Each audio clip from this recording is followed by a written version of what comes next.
Hello guys, gals and non-binary pals, and welcome to an art tutorial.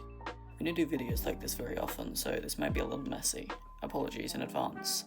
But getting right into it, we've been doing art for as long as we can remember. Art is a craft, a skill that takes time and patience. It's something to enjoy, to experiment with. Around a year ago we began experimenting with a new style. Anyone that remembers this piece is a real one. Even in a year's time you can see growth and improvement. So today, we're going to take you on a journey of how we make our art. It all starts with an idea. Who do you want to draw? What pose will they be in? You may start with a rough concept which develops as you work on your piece. Or maybe you know exactly what you want to draw from the start. Either way, what you need is references, especially if you're going for a style like ours. A while back we found this website called sketchfab.com. It's a site where people can upload models of characters. This is where we get most of our references from. You can move the characters around until you get the desired angle you want. Another great resource for references is an app called Magic Poser. This app allows you to pose models to your liking. It also comes with default poses for various actions. The app also contains different props and backgrounds that you can use for more complex pieces. The app has features that allow you to play around with light, helping you to work out shading later down the road. Once you've got your references, it's time to start. We like to use the reference window on Ibis Paint X so that we can easily switch back and forth between our references when sketching. Once your sketch is done, go in with the line art. A little fact about us for you all, we have pretty shaky hands.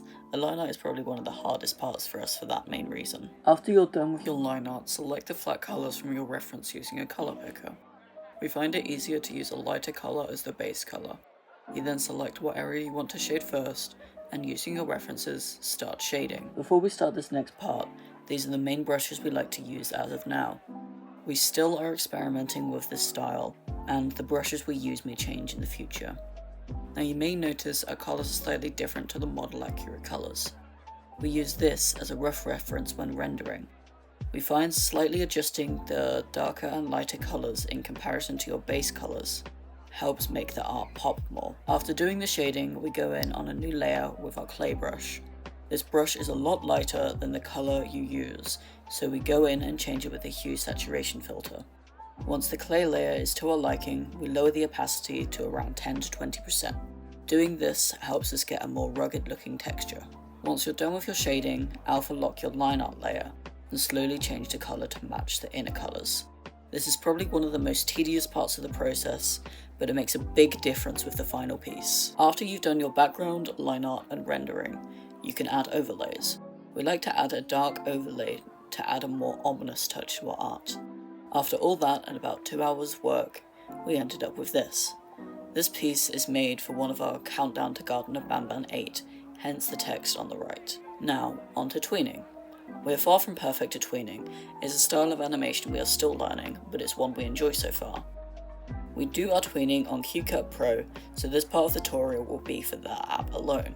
We've experimented with other apps in the past, but don't get along well with them. To tween, you need to draw your body parts in separate layers and save each part as an individual picture.